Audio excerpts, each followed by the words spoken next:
Hi, this is Tavi Greiner, Astronomy.FM's Vice President of Communications.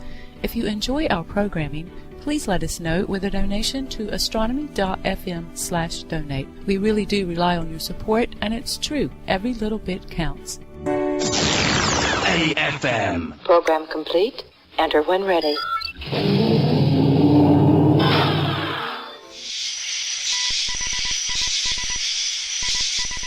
The curtain of night is drawn back.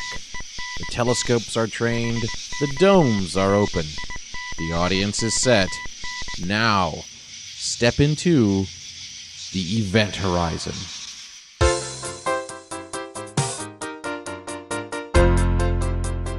Good evening, everyone, and welcome to the Event Horizon on Astronomy.FM radio. It is another Friday evening. This one happens to be October the 6th, 2017, 9 o'clock in the evening for those of us in the eastern portion of North America. So that also means Universal Time. It is 1 o'clock in the morning, October the 7th, Saturday morning, 2017. That means we are live. My name is Marty Kunz with my co-hosts. Good evening, everybody. It's Evetts, and now this week I am not using my mobile phone to join the show. I have finally got a decent headset after trials and tribulations this week. Now, you don't sound like this anymore, do you?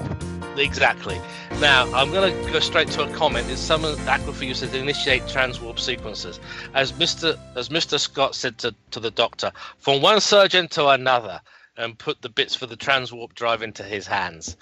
Transwarp drive, don't need it. We just need regular warp drive. It'll do fine. Transwarp's a load of hooey. And the Federation actually gave up on it as well after Captain Kirk did his little bit of triage to the ship. Styles never lived that one down. Sorry, I am a Trekkie. Live long and prosper, everyone. Have you been watching? Do we bring this up right? Star Trek Continues? I have seen the first 2 episodes. I haven't seen the third one yet. There's like 10 of them. Yeah, and from what I'm understanding, it may not survive the first season. Okay, be too bad, but it's pretty good actually. Well, yeah, it's okay. It is too much like Annexar. Now, for those who don't know, what's Annexar? Okay, Annexar was a fan-based project, Star Trek project. They had, I can't remember the guy's full name, Graham, who played Sorval from Enterprise, reprising his role. Okay. Basically, it's the story of Garth of Izea and how Garth leads the Federation in a war against the Klingons. The Federation is losing until it turns around and in Earth's orbit, because in Earth's orbit they have 2 of the Constitution starships, one of which is the Enterprise, still being built. Of course, partially built, it has phasers and torpedoes already on board. And from what I understand, the grand finale to Annexar was to have been the Enterprise unleashing its weaponry on the Klingons. Okay. Now, the other really sad thing is that CBS squashed this and squashed other projects like Star Trek Phase 2. The guy who pretty good. Yeah, and the thing was, Annexar was a Kickstarter. The guy went out there and asked the fans to put their hands in their pockets so that he could do the first Federation Klingon War and introduce us to Garth of Izea properly. Unfortunately, at that point, he had a little bit more money over than he expected. He didn't just break even. He actually had money over. And he was all for actually using the money he had over that he actually wanted to really polish the product up, spend the leftover money on post-production work, which would have been great. Now, also, sadly, it was one of the last 2 projects that we know that Richard Hatch of Battlestar Galactica, the original Captain Apollo, did. The other one, of course, being a Phase 2 story returning to Yondala, from the episode For I Have Touched the Sky and The World is Hollow. So both, of course, those episodes, both Annexar and anything else that was being done here in Lake George, New York, was effectively squashed. CBS decided they didn't want the fans going out making better Star Trek than they were. Yeah.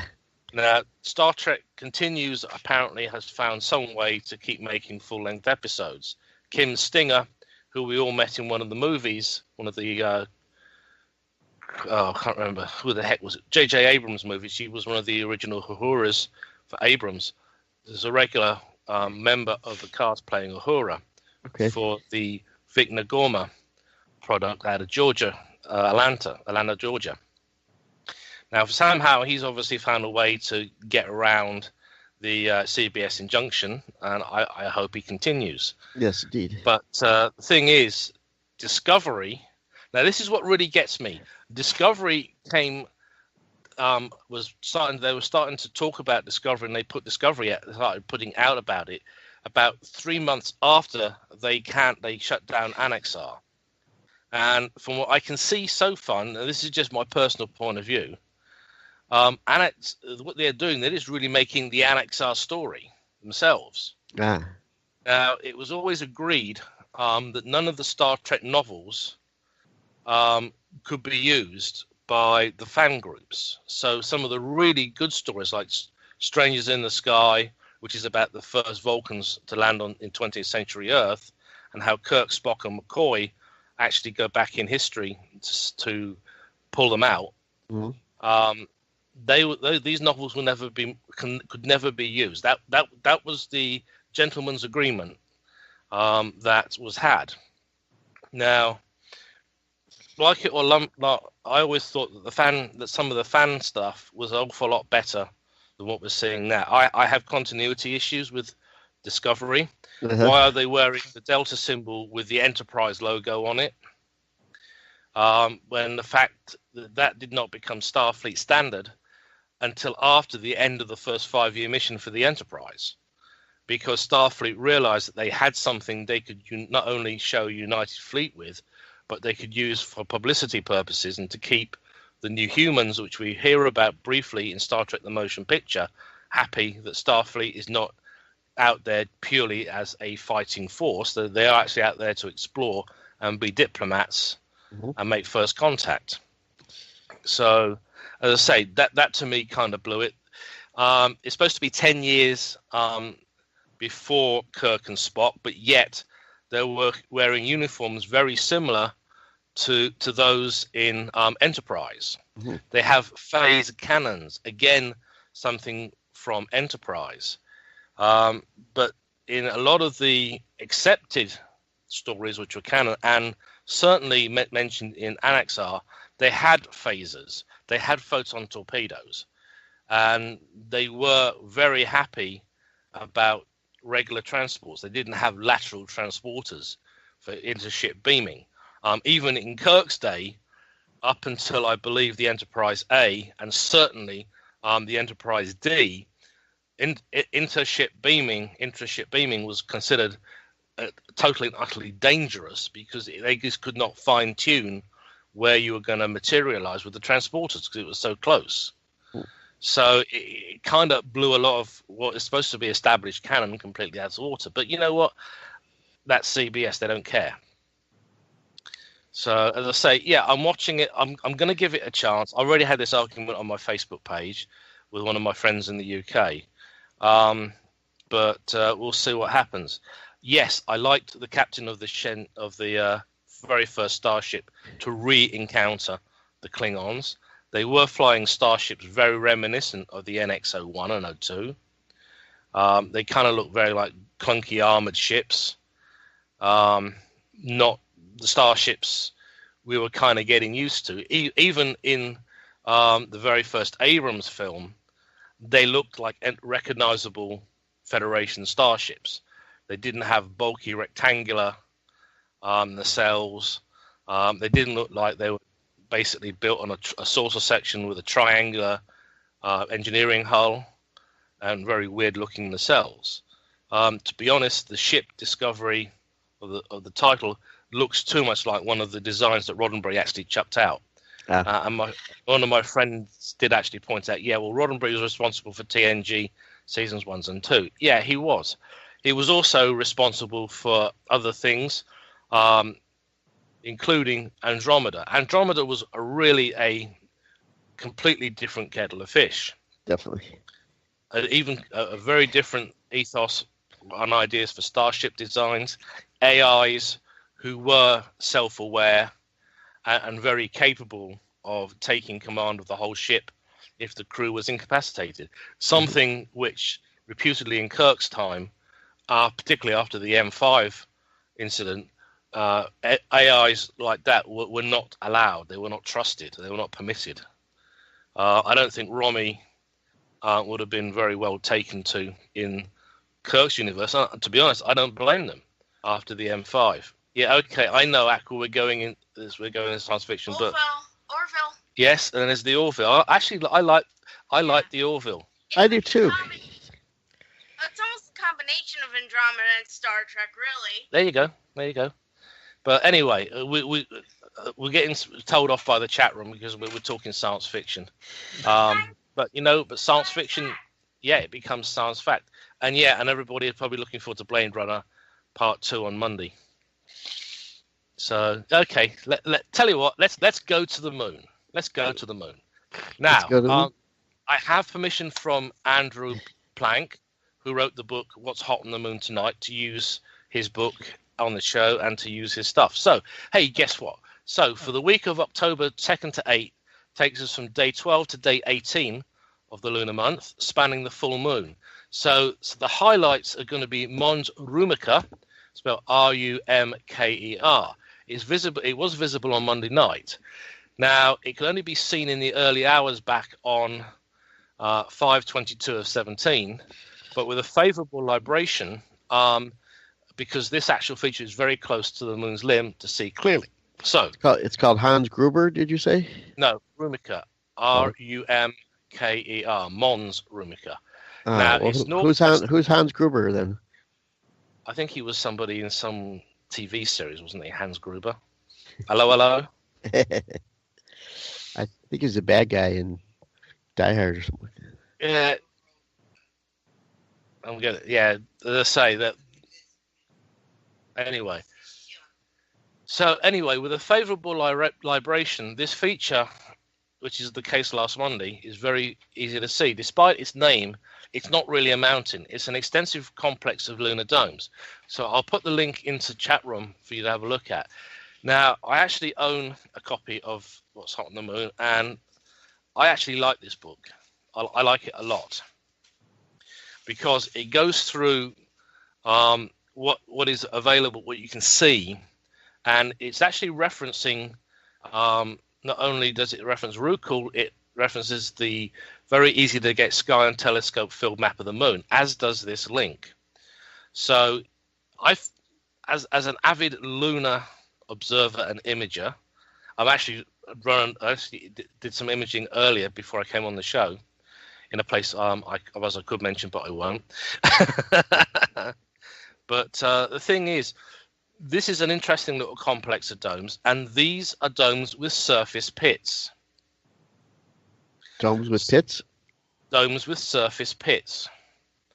Now, of course, with a telescope, quite often it just looks like a mound with a bumpy surface. But several of the domes do have summit pits. So the challenge for observing this particular area around day 12 is going to be, can you make out any of the surface pits?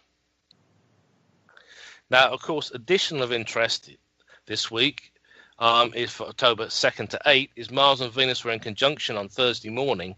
They were only about a quarter of a degree apart. Mm-hmm. So visually, naked eye, it would be difficult to separate them because of the brightness of Venus.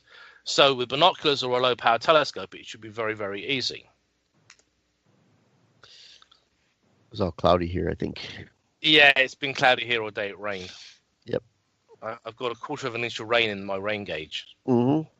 The only thing I could see of the moon this morning at about 5 past 6 when I was reading the gauge was how it was illuminating the clouds. Mm-hmm. But anyway, one of the things is, maybe the reason why we discuss Star Trek so much is the fact that it is actually a show that got people who are designing today's space systems hooked on the idea of going into space. Roddenberry did a great service, I think, to a lot of people, because it gave them the desire to want to go to space, to want to design the equipment to go there, and to actually take us there. Thank you very much, Starstorm. As you can tell, Starstorm is taking the links in the chat, and she's also joining in the show, which is always great. Like I said, science fiction oftentimes leads to science fact. Thank you. Medical advances, technical advances, you name it, science fiction has probably covered it before. I'm sure you all heard that. I don't need to repeat it. So, Marty, do you want to do the sun now? The sun, yes. Let me get back into our area here. The sun is, okay, so we're starting to lose the big sunspot that's on there, and behind it coming up, not a whole hell of a lot. So, yeah, a little bit, one last sunspot. That's it. After that, blank. So we'll see what happens when stuff rotates around from the far side, if it gets back to us again. But so far, sunspots, one last one going away, getting to be right on the edge. So it's actually kind of a good time for those of you with hydrogen alpha telescopes to check out that active region 2683 and see if it offers up a little bit of activity. Maybe you'll get some nice prominences on the western edge of the sun as it rotates towards that edge. One more day, be right on the edge. There is some a little bit of solar wind activity right now. The wind speeds are up just a little bit at about 400 kilometers per 400 kilometers per second, and particle density up a little bit at 4.08 protons per cubic centimeter. So you can expect some high latitude auroral activity anytime now. So we're entering a little bit of solar wind particles. So a little bit of a minor, just kind of a minor stream, nothing really major, coming from a coronal hole. So a little bit of potential auroral activity, but you're going to be pretty far north or south in order to be able to see it. Now, they're talking in the chat room. This is the greatest thing about our chat room when we're live, is that we can. There's a discussion going on. Thank you, Starstorm. Now, I'm seeing that someone was talking about, Aqua for You was talking about possible evidence of extraterrestrial life, and also about evidence for an ocean on Mars that had geothermal springs. So let's take the JPL link first. I love JPL links. They're fun. Okay. So Mars study yields clues to possible cradle of life. That's an MRO. Yeah. Now, a long-gone sea on southern Mars once possibly held 10 times as much water as all of North America's Great Lakes combined, a recent report estimates. Now, the report is interpreting data from MRO, as Marty just pointed out, as evidence that the hot springs pumped mineral-laden water directly into this ancient Martian sea. Now, undersea hydrothermal conditions on Mars may have existed about 3.7 billion years ago. Undersea hydrothermal conditions on Earth at about the same times are also a strong candidate for where and when life began on Earth. Mm-hmm. So what the report is adding is it's an important type of wet ancient Martian environment to the diversity indicated by previous findings for evidence of rivers, lakes, deltas, seas, groundwater, and hot springs. Now, when we look at the features of Mars,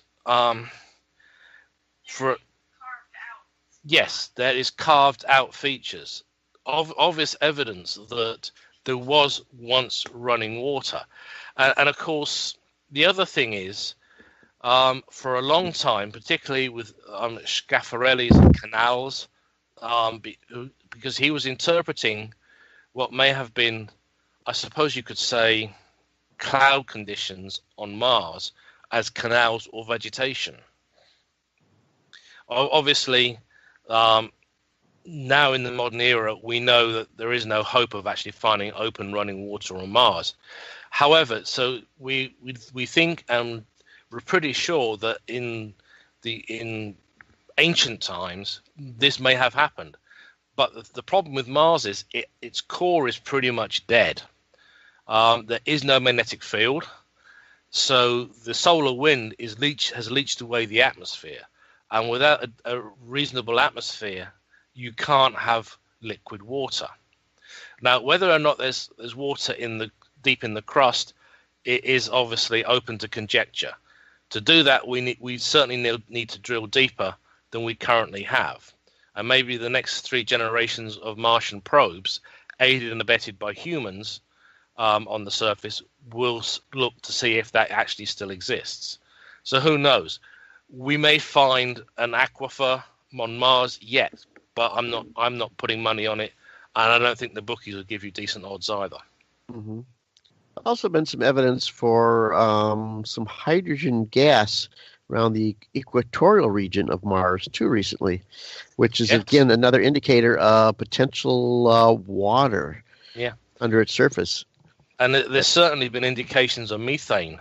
And I know a lot of people, when that was originally reported, were jumping to conclusions that indicated there was life. Mm-hmm. But there are ways chemically that methane can be produced. Yes. Particularly on Mars. So whether or not it's through microbes or primitive organisms below the surface is perhaps way off base at the moment.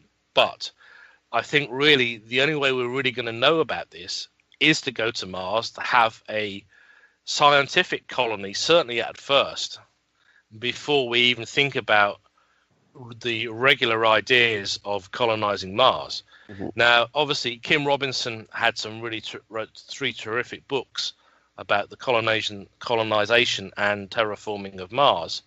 Always well worth a read, because because the author does like to try and be as scientifically accurate as possible.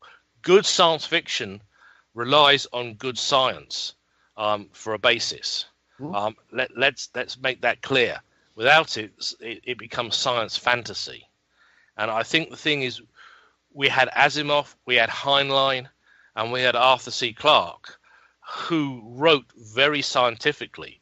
And to be honest, a lot of what Arthur wrote has come to pass. He predicted and described the Clark Belt, geosynchronous satellites in orbit. He certainly talked about going to the moon. Roughly at the same time, von Braun was talking about going to the moon and going to Mars. And of course, Asimov had his own ideas, as did Heinlein. And both Asimov and Heinlein had the idea of people being able to travel in space as families and not just as scientific or military missions. So saying that we're going off base by talking about sci-fi, that's fine, but let's face it, science fiction fuels science fact. Yep. CAT scans without science fiction. Yeah. CAT scans, MRIs, they were all products of science fiction originally. Cell phones. Cell phones. Thank you, William Shatner. Oh, I think Dick Tracy had William Shatner beat by a long shot. Yeah, to a point. But the thing was, if you think about it, our modern smartphone, in some respects, is a tricorder. It can record. It can take in data from the internet, from using radio, basically, and it can display the information to us. Medical pumps, all kinds of things that were predicted in science fiction shows. There's even people trying to replicate and create a viable Star Trek style tricorder. NASA has a prize for the person who actually builds one that functions. Works. They want one for the ISS. Hey. The tricorder? Tricorder, yeah. NASA is looking to build a working tricorder, a working science instrument. Gotta have lots of sensors on it, though. That's the problem. Well, yeah, that's a good point. The plastics came from science fiction. People forget that. Mm-hmm. But we have a lot to thank science fiction for. They were talking about space telescopes and everything else in science fiction long before we actually made it reality. Mm-hmm. So you've got a fresh look at older data you were surprised near the Martian equator. Marty, go for it. Where was that at? That was the link you put into the chat room. Oh, the link I put in the chat. That was about the hydrogen. Was it the hydrogen one? I put 2 links in chat. Which one was that? Okay.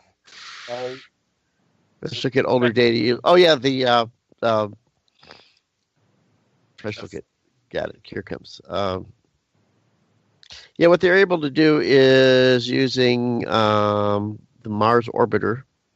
Let's see, Mars Odyssey. Sorry, that they basically did some like data processing, kind of like image processing. Where you can pull out some more information out of a picture, give you a little bit better resolution, and see a little bit more detail. Well, they kind of did that with the same thing with the some of the instruments on board that was able to tell that there was some potential water around the equator of Mars sometime in the past. So by basically using the old data and then just basically reprocessing it, they gave them a little bit better readings on what was going on there. So it was a neutron spectrometer. It can't directly detect water, but it can kind of measure neutrons in that area, and that way they could calculate the abundance of hydrogen, inferring that they're probably a source of water that's releasing that hydrogen. And that would tell them that there's, besides the poles, there may be still some water around the equator, and that could also help for manned missions that won't have to go near the poles. They can actually maybe land in one of the equatorial regions, dig down and get some water there, which can be used for a whole bunch of things. Obviously for living, but you can use it for fuel, heating, everything, converting to electricity. Now, here's an interesting story I found. This is going back to June of this year. Japan wants to put a man on the moon before China does. Now, JAXA plans to be part of a multinational manned mission and send an astronaut to the moon by 2030. I've actually found this story looking for a different one, but I'll go with it. So, okay. JAXA has submitted an ambitious proposal to the country's Ministry of Education, Culture, Sports, Science and Technology. It wants to fly and put a man on the moon by 2030. The agency is either directly challenging China's plans to do the same thing by 2036, or it's planning to work with China to reach their identical goals at the same time. Now, the story offers the latter as a possibility because a JAXA spokesperson told CNN the plan is to be part of a multinational manned lunar probe. A Japan-only mission would be a bit too expensive for the agency.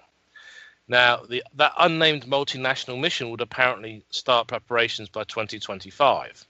Take note that Japan hasn't got a guaranteed seat yet, but it's hoping to get one by contributing to the project. Now, the other thing, of course, is this is not a new thing. International cooperation. The Europeans do this with the European Space Agency, and we have the ISS because that is a joint mission between the European Space Agency, Roscoff, and NASA. Mm-hmm. Although primarily the major partners are NASA and Roscoff, the ESA has provided modules and continues to supply support and astronauts for missions. Now, it's planning to reveal more details about its space exploration dreams at Japan's International Space Exploration Forum in March 2018. So the article writer is guessing it has other big missions on the docket, seeing that China and India are already making waves in what's dubbed as the Asian space race. So the other thing that's been noted is that in addition to sending an astronaut to the moon by 2036, China also intends to explore the dark side of the moon in 2018. India has successfully tested its first reusable space shuttle in 2016 and set a record for launching 104 satellites aboard a single rocket earlier this year.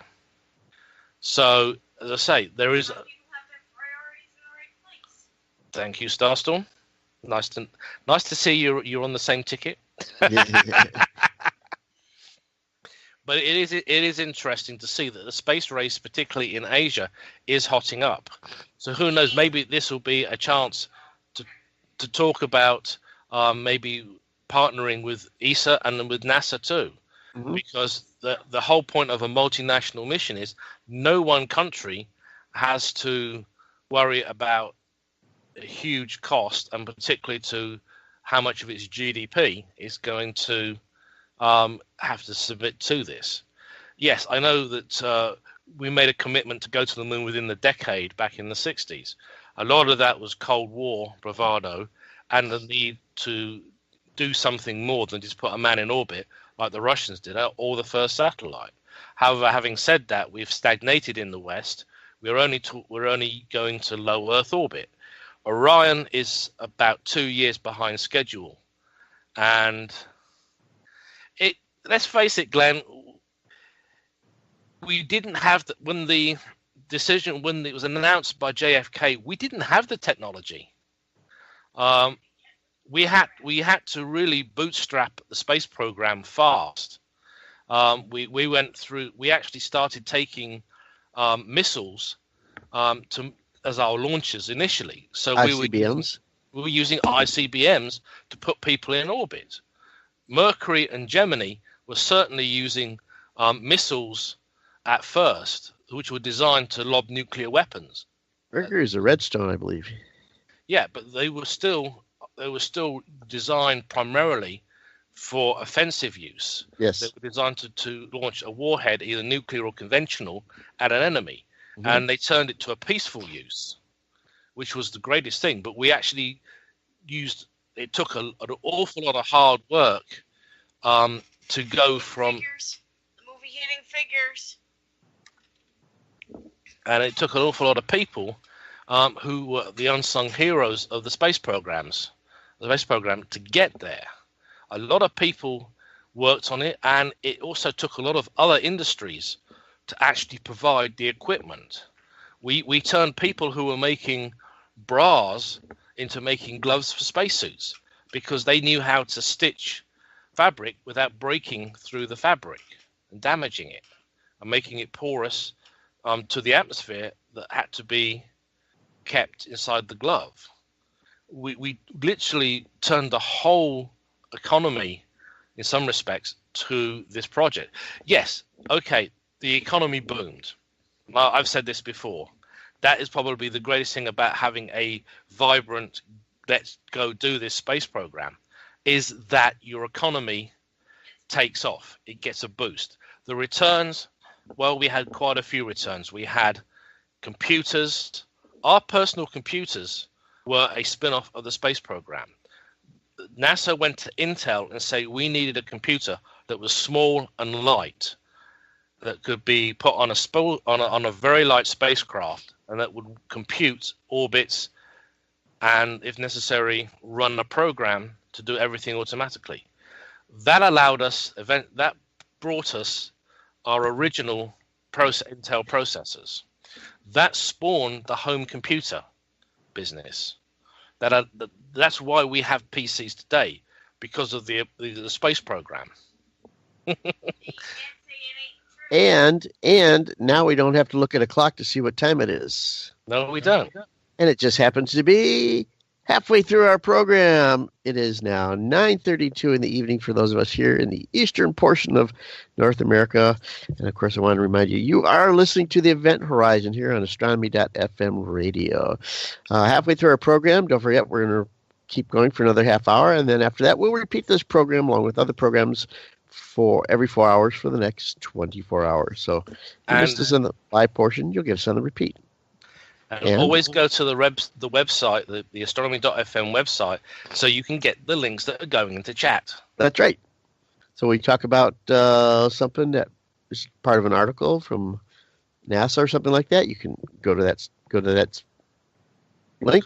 Yeah, and you can read the article with us. Check it out and then read further detail later on what we're talking about. Yeah. Let's say hi to everybody in chat. Tonight we've got you and me, of course. We've got Starstorm, Glenn, Aquafew, Richie, and Optronics. Chat room is open for everybody to come on over and join us. It's easy to get here. Go to Astronomy.FM, the homepage. You'll see where it says Radio Chat. Click on that. Or just type in Astronomy.FM/chat. Either way, we'll get you to the login. Type in a name, hit login, and you'll be here in our chat. You can ask us questions if you want to, and we'd be more than happy to answer them live on air right now.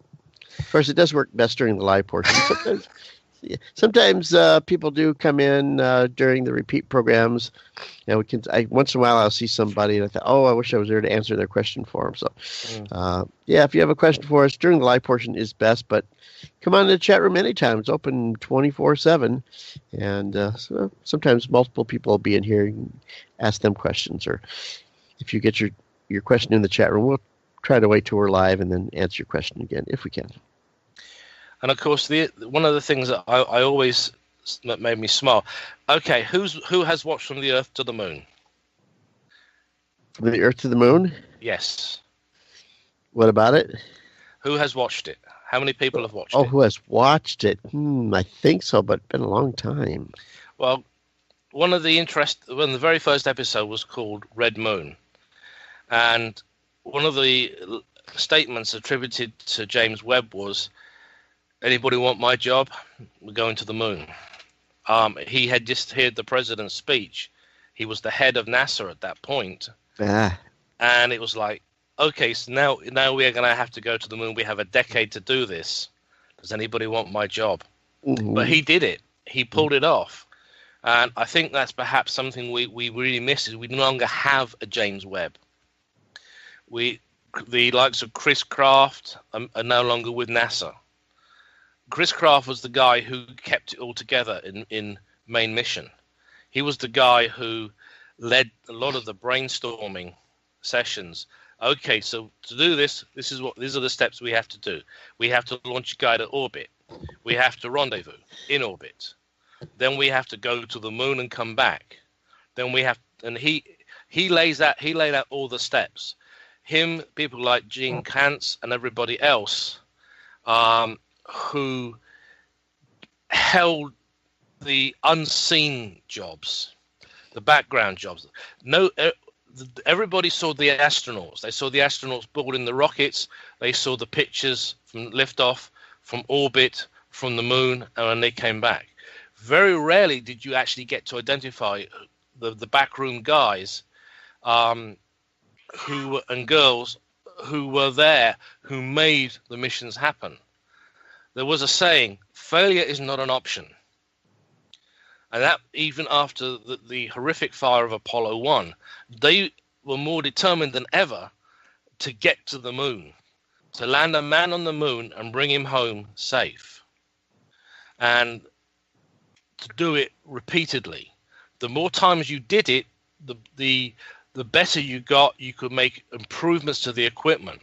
Apollo 13 showed the ingenuity, not only of the engineers and the guys in mission control, and they showed the ingenuity of the astronauts in adapting to a life or death situation.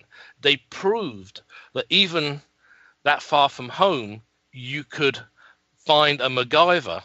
Sorry, I had to bring that in to actually make a system that did not mate or match. The connectors in the LEM were square. The connectors in the command module were circular. Duh! But the thing was, they found a way to make them work together so they could get the CO2 scrubbers back online, breathe, go around the moon, and come home. Safely, yeah. Armstrong gave it a 50-50 chance of success. He still went. Him, Aldrin, and Collins still went. They knew the risks. At the end of the day, they knew there was a chance. Him and Buzz Aldrin may be stranded on the moon, unable to get help. Mm-hmm. They actually finally showed the video that Nixon had recorded for such a failure. Thankfully, we never needed it, but it's always safe to have something prepared just in case. Yeah, you're always prepared. And at the end of the day, after Apollo 13, they realized that everything had to be the same. You couldn't have different connectors on one part of the equipment and on the other part. So they got over this. It just doesn't work. Now, at the end of the day, Apollo taught us a very valuable lesson.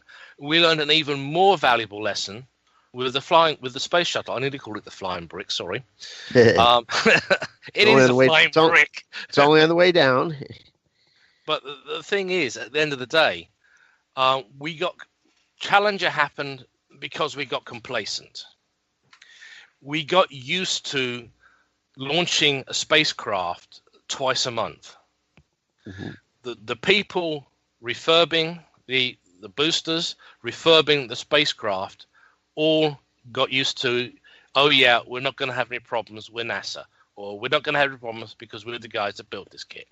Well, they made one fatal mistake, and it took a very famous physicist, Richard Feynman, to actually expose it, and he only was on the Challenger Commission with one guaranteed thing. He was going to be allowed to speak his mind no matter what the committee wanted. Mm-hmm. And he refused to sign the report until it had his findings in it. Reagan told him point blank, I want you there because you're not a yes guy. I don't want yes guys.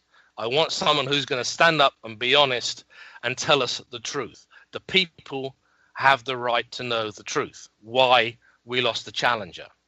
They had the right to know why we lost the next shuttle as well, because debris impacted onto the wing. Yep. And tore away the insulation. So during re-entry, the hot re-entry gas, the plasma, got into the wing space, and the spacecraft disintegrated. Now, the thing is, you can never be complacent with space flights. Or any It's flight. not Actually. safe. Well, yeah, that's right. Any flight. Any flight. Anything you do, even if you're driving your car to work, Exactly. you can't be complacent. People get complacent. That's when accidents happen. Yep. But the thing is, when you have something like this, you don't cover it up.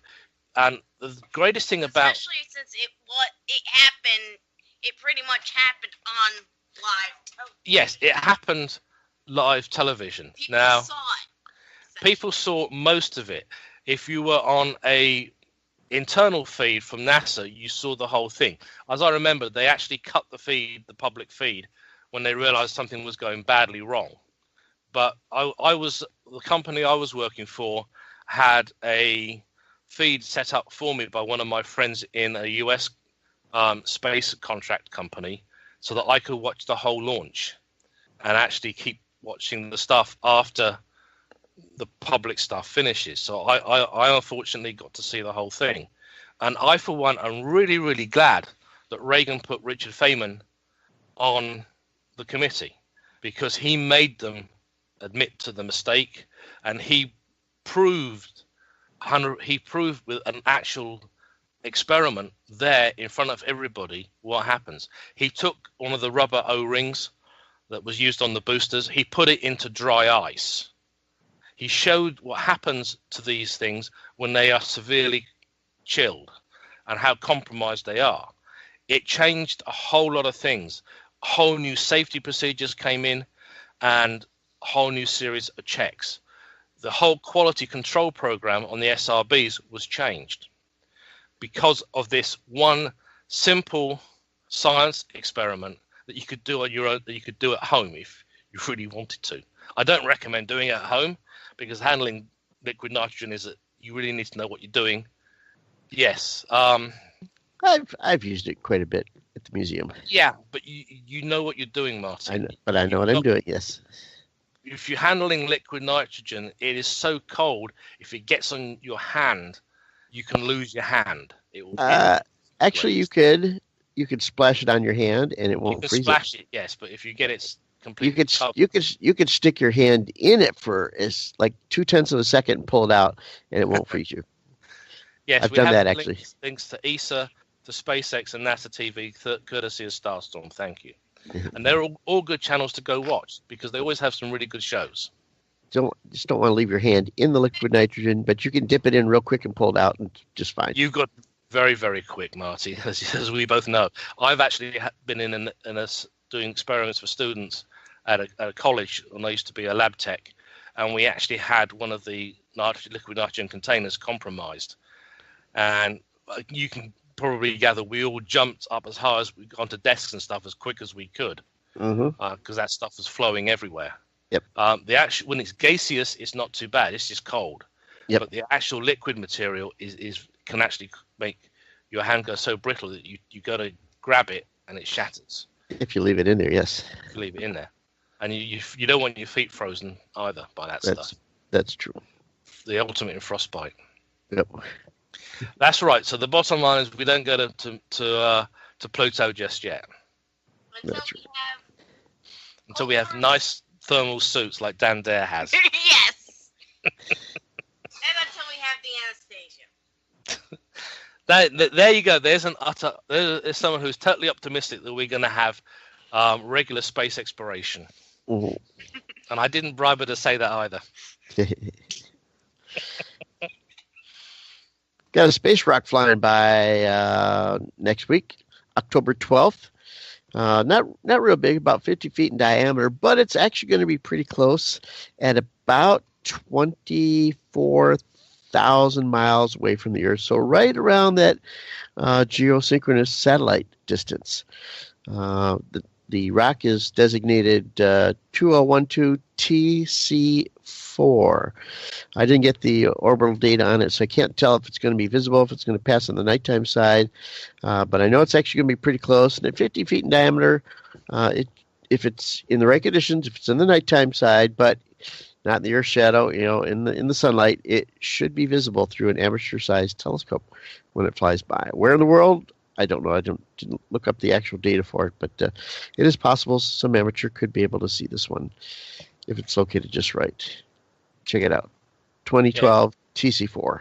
Yeah, Glenn just asked me a question. Compromised how? The student in question had their hands on both the handles of the flask and turned around and crapped it straight into a concrete stand. We had machines that were designed to put a lot of pressure onto ceramic composites. And some of the composites had to be chilled for testing, and it really was whacked hard into the concrete stand for the machine, and it split. There was a big split in the side, and it was like, everybody run or jump. Butterfingers was not accepted. The student was very severely chastised. Was it a glass jar with liquid nitrogen in a glass jar? It was a standard vacuum container. Oh, like metal outside with a vacuum partition and everything. Yeah, what they call them? What they call those holders? Those cold holders for liquid nitrogen. What do they call them? Somebody out there? Carboys? No. Kind of like a thermos, but what's it called? I have to think of it. Maybe somebody in the chat room can pull it out for us. But as I say, it was like anything when you get students around. It had been well and truly abused, and that was the final abusement. And like I say, liquid nitrogen all over the floor. It was like we cleared the area very rapidly. Yep. Aqua wins the contest. It's called a doer. Thank you. But as I say, a lot of them, after a long time, they get to be fragile. Yeah. And it's a case of they don't really like being smacked up against concrete hard, even at the best, even when new. It's not recommended. Yep. So when you're carrying liquid nitrogen, you got to be careful. Either you do or you don't. All right, moving on. Hey. Starstorm is suggesting mining expeditions to the asteroid belt. I think that's part of the plan with Orion, eventually, to go to the asteroid belt and actually see what is available and if it's actually going to be worth mining. All right. Sorry, Aquafew just threw another question in there. Like, is he called a dewar or a doer? Either. Potato, potato. Methane. Yeah. Aluminium, aluminum. That's right. Let's see. Find some rare earth minerals that are only rare on Earth. There you go. There's an idea. There's a reason to go to the asteroid belt and mine it. Is it possible to find rare earths on an asteroid? Why not? Because they wouldn't be called rare earths. They would be called maybe rare asteroids. Marty says they'd be called rare asteroids in that case. I passed it on. I heard that. Remember that in inflatable module on the International Space Station. Bigelow, yeah. The Bigelow Expandable Activity Module, also known as BEAM. Yes, well, they're considering extending its use on the space station. There's a little article from that one. That's a good idea, to be honest. I know a lot of people think it's hilarious about using an inflatable module, but it has its uses. Let's face it, if one of the modules was damaged and compromised, if you got this thing on hand so that you can actually inflate it, you can actually use it as a storm cellar. Yeah, thing. I could see entire space stations built out of inflatables, interplanetary spaceships built out of expandables. Gives you bunch. Transporter beams. Gives you a bunch of different options. I mean, having something more soft-sided will actually be able to absorb an impact more than something hard-sided sometimes. Give a little bit of flexibility to it. Besides, if you get a small leak, you can basically deflate it, shut it down, and you've got a lot less, bulk to deal with. Yeah. I think it's got a lot more potential. I could see an entire inflatable, say, interplanetary spaceship carrying people. It would also be very useful if you're trying to set up a mining outpost on something like Psyche, because according to Aqua4U, it's made a solid NIFE with a mix of other metals. He says, let's get there before the Chinese. Well, you know what? That is a stated aim of industry. They want to mine the asteroid belt. Now, of course, it means you get there, you have this inflatable shelter you can put up until then you can start fabricating a permanent shelter. And, of course, the inflatable shelter is always there as an emergency. And someone just tried to pull my chair from underneath me. I did not. Or why have it? Why have it as a temporary shelter? I mean, you could put it on, planet side as a permanent shelter. It worked just as well. You could, yeah. Because you could. Well, yeah, you got these inflatable buildings that go over tennis courts and swimming pools. Exactly. But as I say, the interesting thing is about them is that they're brilliant if you need to suddenly expand your habitat area very, very quickly. So if, for instance, if Space Station A has to evacuate to Space Station B because of a whole series of modules being damaged, And a radiation leak. or a radiation leak on board, I suppose, then you can actually use these Bigelow habitats to increase your actual space for these people to stay in. It gives them a place to go and reside, a shelter or habitat, until something more permanent can be provided.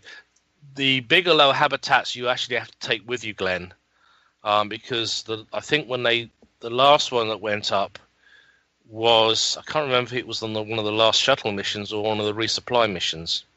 Yeah, quite right, Optronics. An inflatable concert hut. Yeah.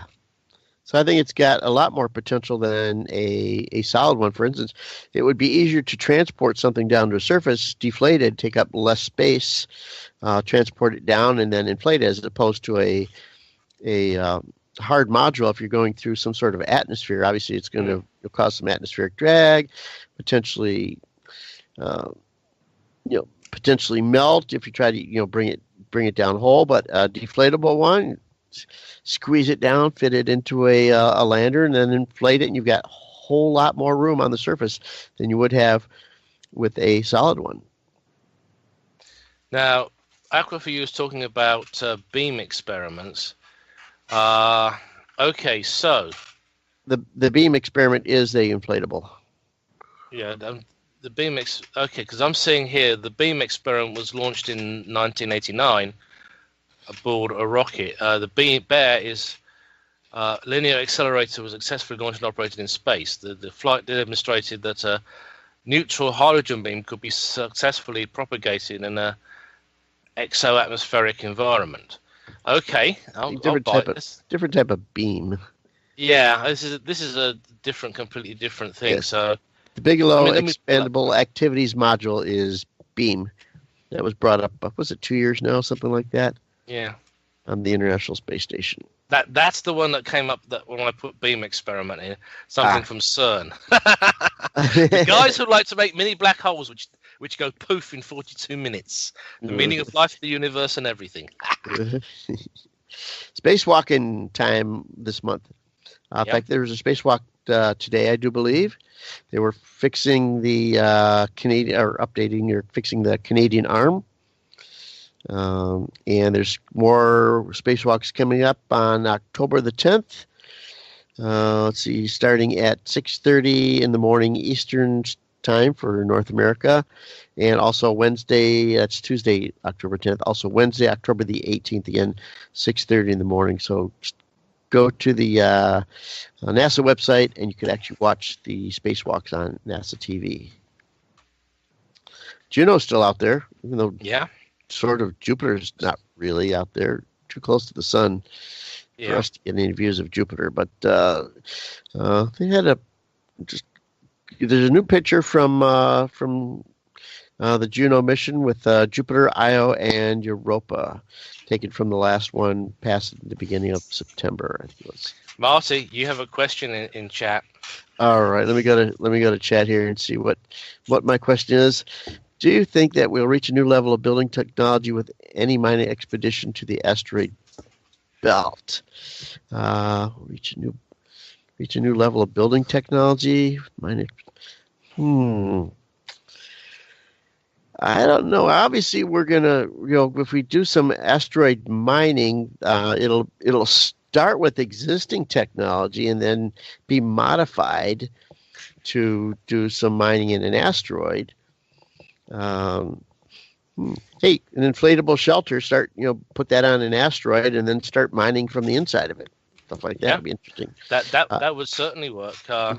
You can have extremely low gravity on an asteroid, so we're gonna have to hold the equipment down in order to be able to drill into it too. Well, there's the old harpoon idea that not only was it the Philae used, that OSIRIS-REx is planning to use as well. That'd be just a start, though. Let's say you hold your drill down with a harpoon, then you drill down small holes, put anchors in, and then anchor your big drill down, and start drilling that way. So, as I say, I think that the Bigelow module has a lot of potential. I know a lot of people don't like it, and I was a little bit dubious at first. I will admit to it.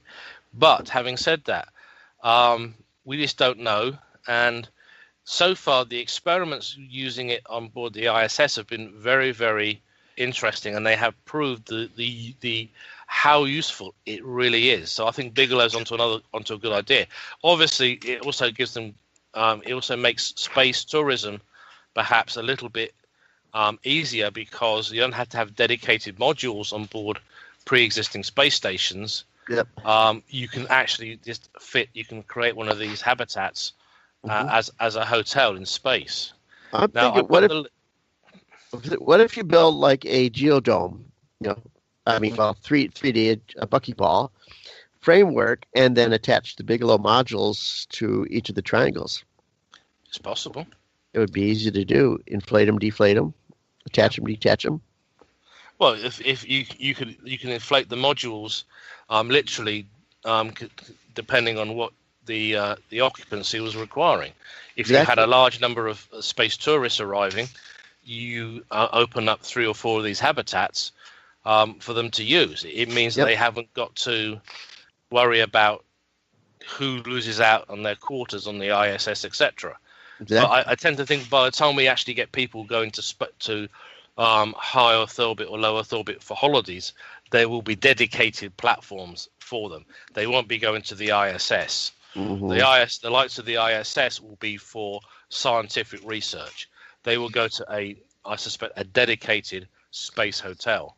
Yes. And I'm wondering if Beardy's probably looking into this already in advance for his own space flights. And if anybody's wondering who I mean, I'm actually referring to Sir Richard Branson, sir.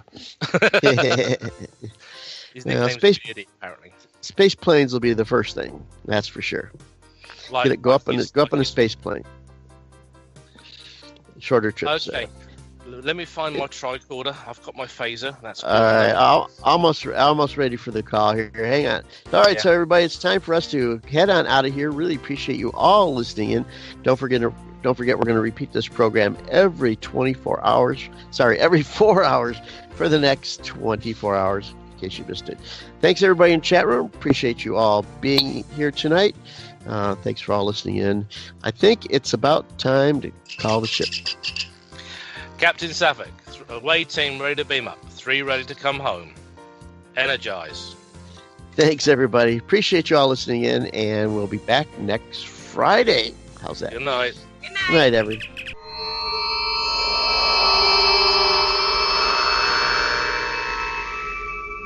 We hope that you've enjoyed this program from AFM Radio, the broadcast service of Astronomy.FM. This program has been released under Creative Commons license. Please contact us for details.